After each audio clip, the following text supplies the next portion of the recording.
Հաշվի առնելով, որ մենք ի սկզբանե հայտարարել ենք, որ սա շինց ու քրեական գործ է եւ քաղաքական հետապնդում է իրենից ենթադրում, ակնկալիքները շատ ցածր են։ Հատկապես դատավոր Վահագն Մելիքյանից։ Այսինքն ակնկալիքը նույնիսկ տնային կալանքի մասով բարձր չեն։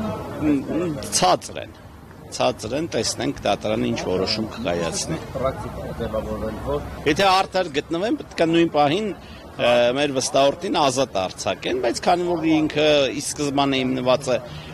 քաղաքական կոմպոնենտի վրա, դա ես մի քիչ հավանական չեմ։ Ինչ? Դե իհարկե, կներեք։ Տպավորություն է, որ ամեն մեկին մի քանի երկու ամիսը չկոչես, մի քանի սռով նստեցնում են, հետո տալիս են տնային, հետո թույլատնում են։ Դե տենում են, որ էլ բացարձակ պահելը դառնում է ավելի ակնհայտ ապօրինի, էլ անհնար է բացարձակապես դառնում երկարատև կալանքի տակ պահելը, բայց եթե մի բանը տենց կպած ուզում են ակնհայտ ապօրինի կալանքի տակ պահեն, դա այո, լրիվությամբ, շնորհակալ եմ։